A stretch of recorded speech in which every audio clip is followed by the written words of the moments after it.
Hello and welcome everyone to the show today. Thank you for tuning in. And for you that is joining us for the first time, again, this is VCTV by LATOKEN. And this is a segment we like to call Crypto CEO Chat. So on the chat today, we have Hans Koenig. He is the chair of the DigiByte Foundation. Now we're going to talk to Hans about a few things going on in DigiByte, the ecosystem, and what's happening in the crypto world today. But before that, I think it's just good to kind of address the platform at the moment. Again, for all of you that are joining us for the first time, now, LATOKEN is an exchange. It's a cryptocurrency exchange where you can actually find DigiByte. Now, DigiByte is there. I would urge you to get on board, support the cause, join the foundation itself, and just get into the community and just get into all the good things that we have here for you today. Now, as and when, I think it's great to kind of start off with a quick introduction. So I'll pass it over to Hans for that introduction. Over to you, Hans. Thank you, Terence. First of all, thank you for having us. As Dgbyte, we're always very excited to engage and to interact with our community and our crypto friends around the world. What you just said about getting together as a community, I think you just made my speech already, Terence. So you almost covered what I was about to say today. But let me start with a quick introduction. First of all, I introduce myself as we, and I'm not using that as the plural majestic, but DigiByte is a community of 1 million people plus. And there is no single person important within DigiByte. So it's not about me, it's not about Jared Tate, it's not about the foundation, it's about us as a community. So we like to speak about us and we. So I guess that's sort of our pronouns, I guess, if you like, within DigiByte. Yeah. That said, my name is Hans Koenig. I'm the chair of the DigiByte Foundation, and I'm obviously a strong supporter and believer in DigiByte, but also in blockchain technology and in the concept of decentralization. I've been into the space for about 4 or 5 years now, and prior to that, I've been working in communication, science, in IT, technology, almost more or less in the forefront of new technologies and how new technologies could change and shape and transform our lives. And for me, it wasn't always that important to understand or to realize how exactly a technology works, but I always try to focus on what can it do for me? What can it do for us? What can it do to make our lives better? So from a social and economic and practical human point of view, I always try to look at technology. So coming into blockchain technology, to me, that actually brought a lot of stuff together, because I do honestly believe we're in an age and a time that there is a need for this technology in today's society. So for me, coming into blockchain and ultimately joining the DigiByte revolution, that made so much sense, and a lot of stuff came together for me in that, Terence. I think great start there, and welcome Hans on the show today. But again, we have lots of people joining us today as well. Now, this show is streamed across various platforms, and for those out there who don't know what DigiByte is, could you somehow give us a quick introduction to DigiByte? I mean, correct me here if I'm wrong. It's 7 years old, I assume, and it's moving forward. So give us a history on what DigiByte is and what you are here to do. Absolutely, yeah. Well, I've heard about people who hadn't heard of DigiByte. No, I'm not insulted with people who are not that familiar with the project. Of course not. There's so many projects, and as long as you've heard of crypto and as long as you've heard of blockchain, so please let me give you a quick introduction of what DigiByte is. DigiByte is one of the older blockchains. We're about 7 years old. In January, we celebrated our 7th birthday. And DigiByte is one of the truly and fully decentralized blockchain like Bitcoin and Litecoin or. So it's fully decentralized. Secondly, it has a large community, which I'm sure we're going to discuss later on. But the distinctive characteristics of the Dgbyte blockchain, it's fast, it's secure, and it's forward-thinking. And to give you an idea of fastness, it's about 40 times the transaction speed compared to Bitcoin. And one of the things people say, Bitcoin is absolutely fantastic, but it's slow, right? You need to wait for confirmations, and it is relatively slow. And that would ultimately hamper adaptation and mass adaptation. So the Dgbyte blockchain is a very fast blockchain. It's also a very secure blockchain. We work with 5 different algorithms, for instance, so that gives an extra layer of security. But it's also a forward-thinking blockchain. That means a lot of the firsts in blockchain technology have been used and adapted within Dgbyte and in the Dgbyte community. So the Dgbyte blockchain is not simply a coin. It is much more than that. It has 5 pillars, and I hope I get a chance to discuss the 5 pillars of the Dgbyte blockchain later on. Sure, we'll definitely get to that. But earlier on, you were starting it off with being decentralized. Let's go into that, because I think that's being highlighted constantly in today's world and recently as well. So let's talk a bit about that relevance of decentralization in today's world. Could you give us your thoughts and insights on this? Absolutely, absolutely. And I think one of the nice thing is if I talk to people about blockchain and about decentralization, a lot of people say, oh, Bitcoin, yeah, it's a great technology. Why didn't we think of that earlier? And it has so much benefits. And for me, although I'm placing myself a little bit in Satoshi Nakamoto's shoes, and who am I to do that? But for me, Bitcoin culminated precisely at the right juncture of time. There was a need for something like peer-to-peer transactions, for a decentralized approach towards technology and a decentralized approach towards the community. One of the first things we saw in 2008 was trust. Well, the lack of trust, I should say. And the banks were being bailed out left, right, and center. They had all sorts of weird financial plans and schemes, and were losing money hands over fist. And guess what? We, as the taxpayers, we all bailed them out. And the trust within banks and in the financial system has been significantly eroding ever since. And decentralization is actually one of the key phenomena that will actually address that. We need to have a counter movement toward the centralized powers of being. And it's not just that we don't trust banks. I think there's a distrust throughout our society, in politicians, in governments, in journalists, in fake news.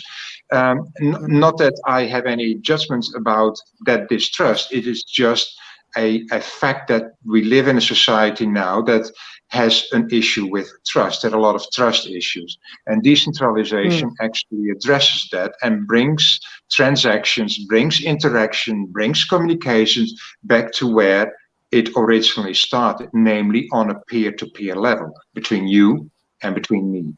And that is actually decentralization in a nutshell. It brings the onus of responsibility of transactions between the 2 parties involved, not third parties who provide us a service, but ultimately ended up controlling the whole process and controlling the whole ecosystem and actually dictating the whole ecosystem. So decentralization is a counter movement that people were given an opportunity to actually take back, claw back some of that responsibility and some of that ownership of something that is very precious to them, namely their transaction, their information, their communication, their privacy.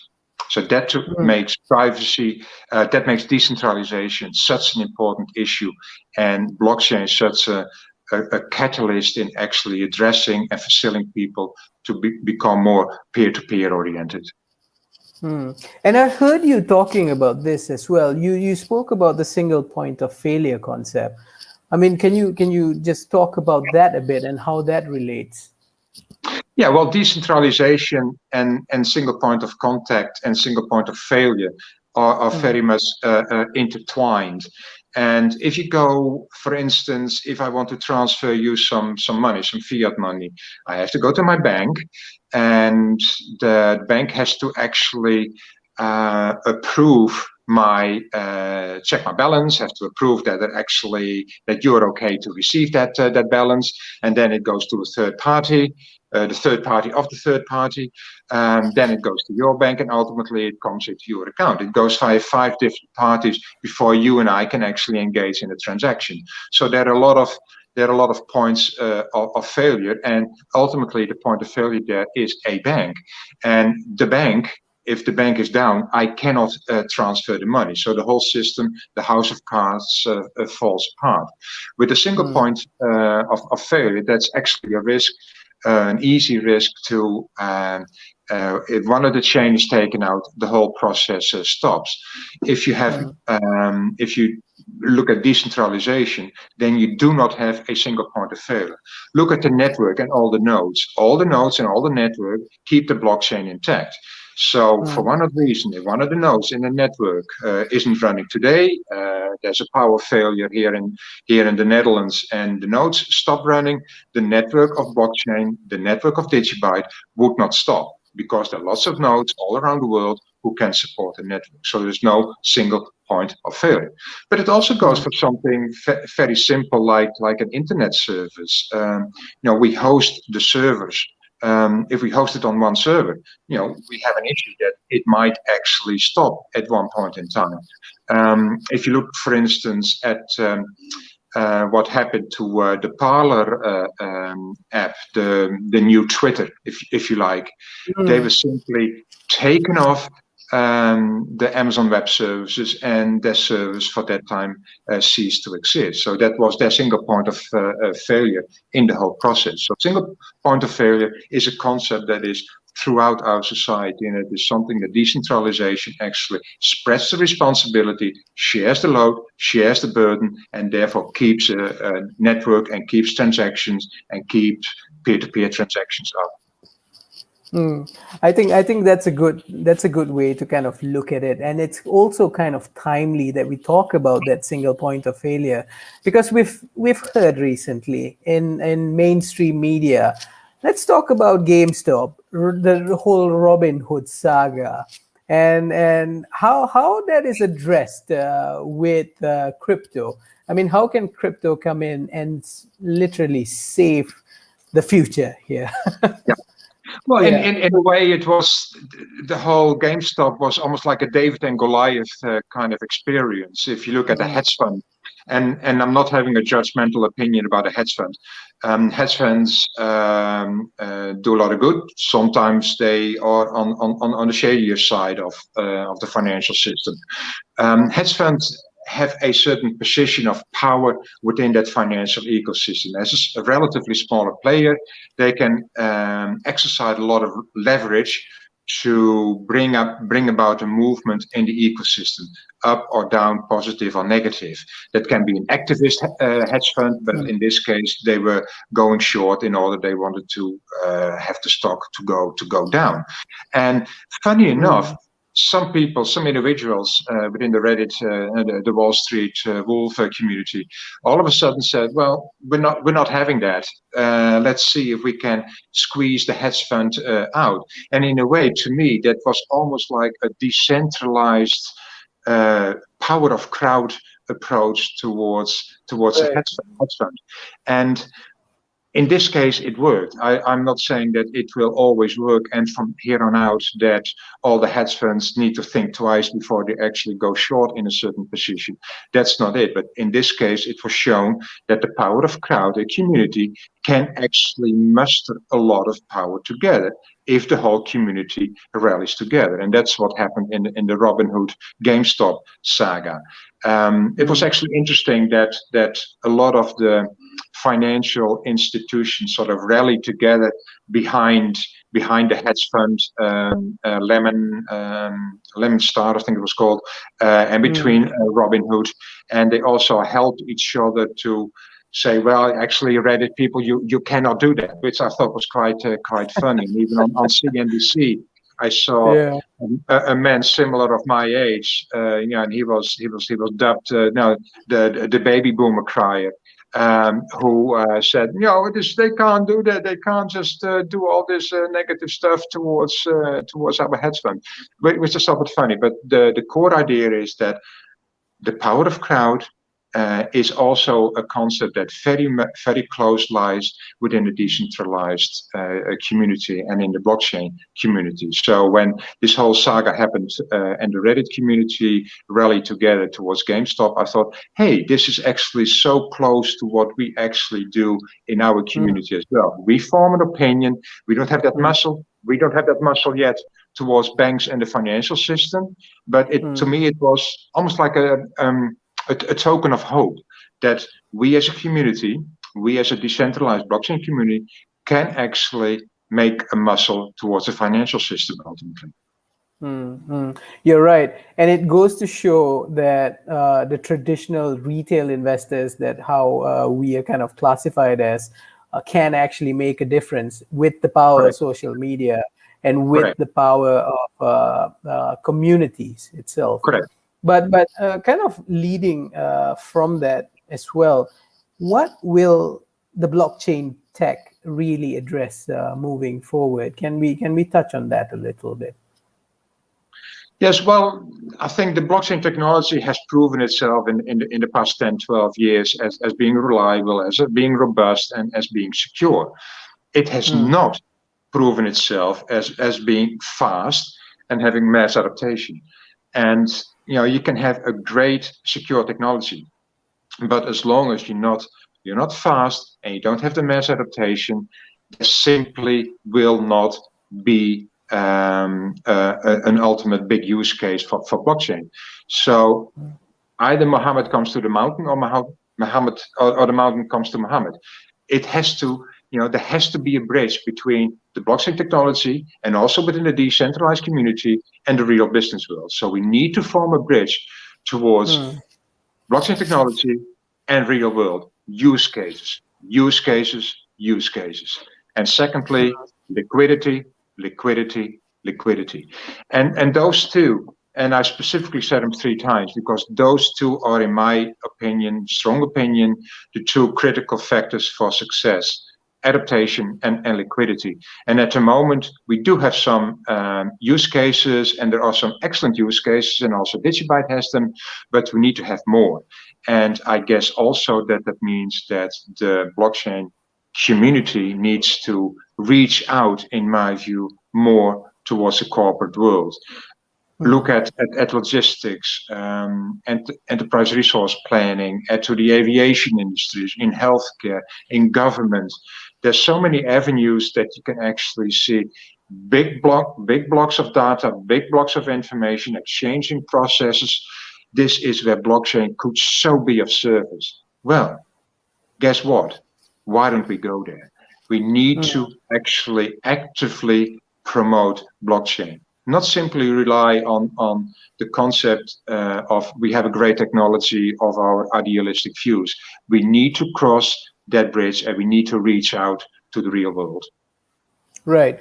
And then talking about that bridge itself, now for all the audience members that are tuning in from wherever you are, remember LATOKEN can be that bridge to Dgbyte as well. Now Dgbyte is on LATOKEN.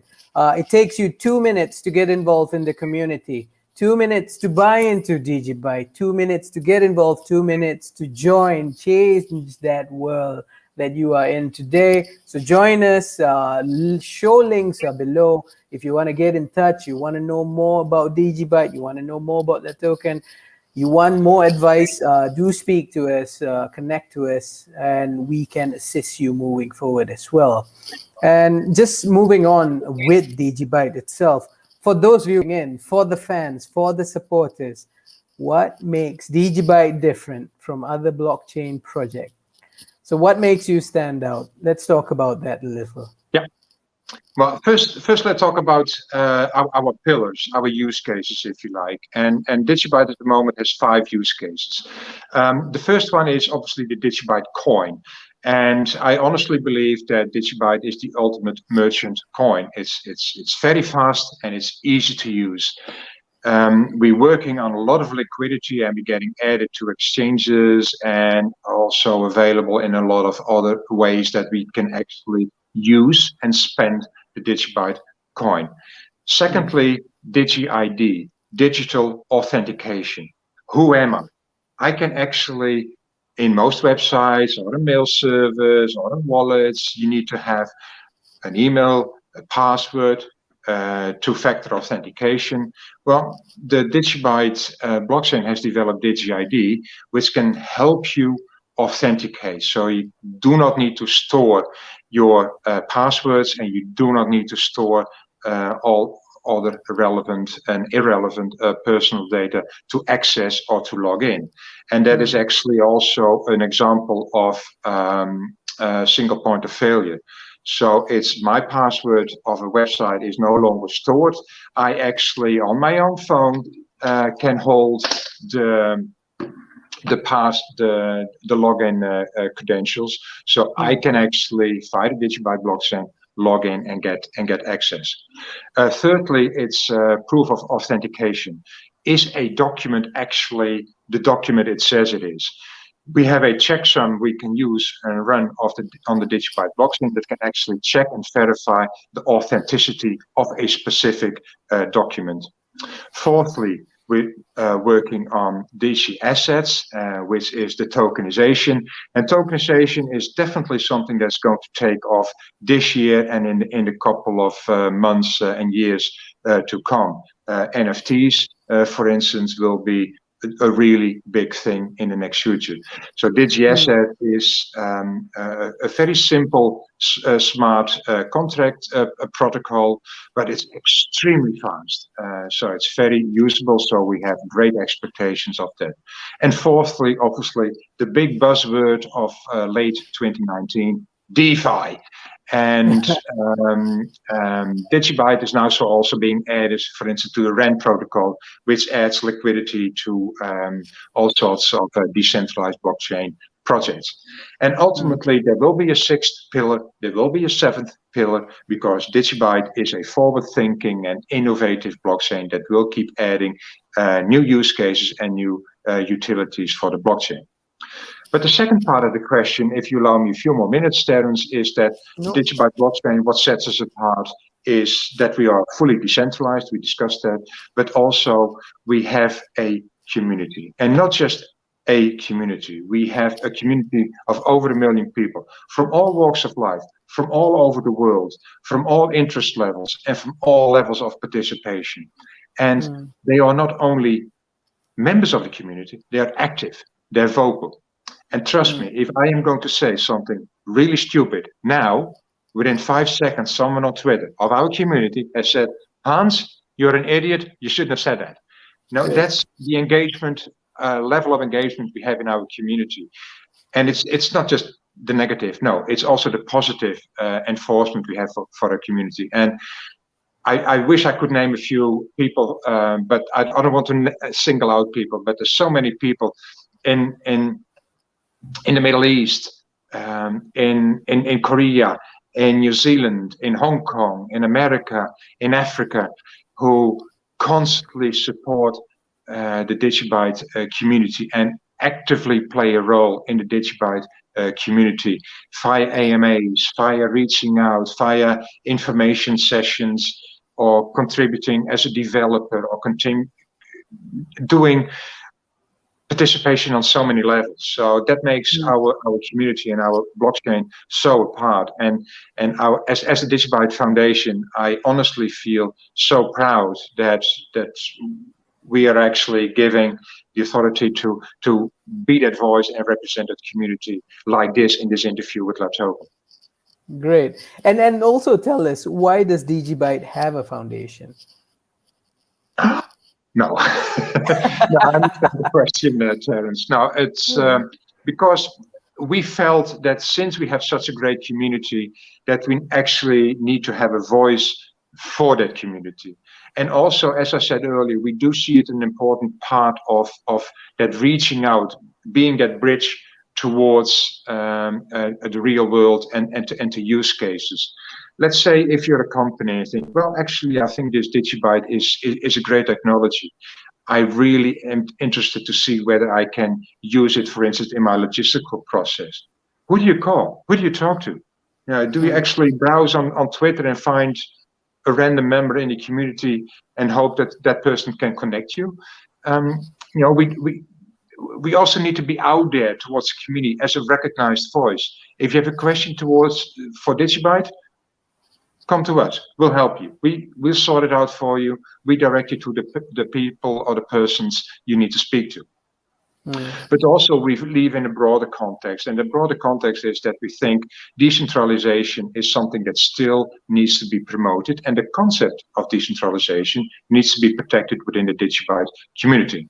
And also we feel it's important we have an focus outward. We want to reach out to the community, and we want to make sure that in all nooks and corners of the world, we actually promote decentralization and tell people about blockchain and tell people about crypto. So being an advocate, if you like.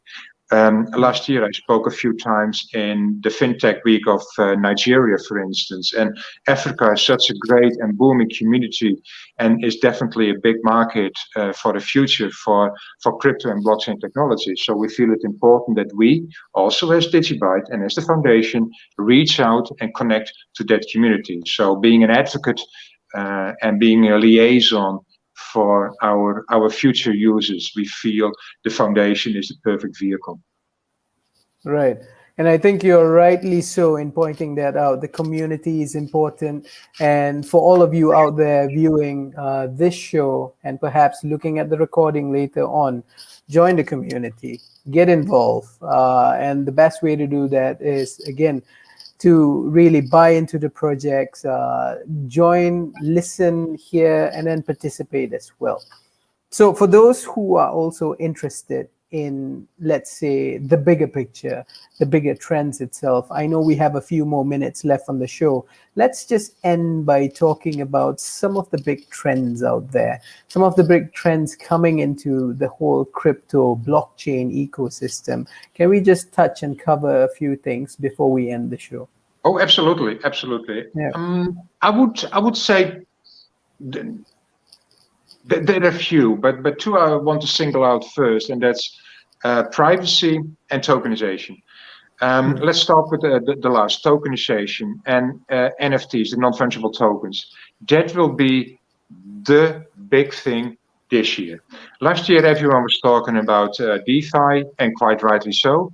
But I honestly believe that tokenization and NFTs will be a big thing this year. Customization of tokens, having your own tokens, will be definitely something a lot of people will be interested in and will actually use and adopt. Secondly, I think privacy. And I just said this morning, I had a discussion with a friend of mine about privacy and our usage and our profiles, for instance, on social media. And we noticed that some people are actually getting off social media, and that's interesting. A couple of 10 years ago, everyone, you couldn't hold people, stop people to go to social media. We were flogging in by the millions. Now you actually see people withdrawing from social media, and that's not only that the big tech is becoming more and more pronounced. I think it's also that people become very much more aware of what they actually leave behind, the digital and the social footprint. So privacy is going to be a big issue. Recently, for instance, we had the Ledger wallet hack.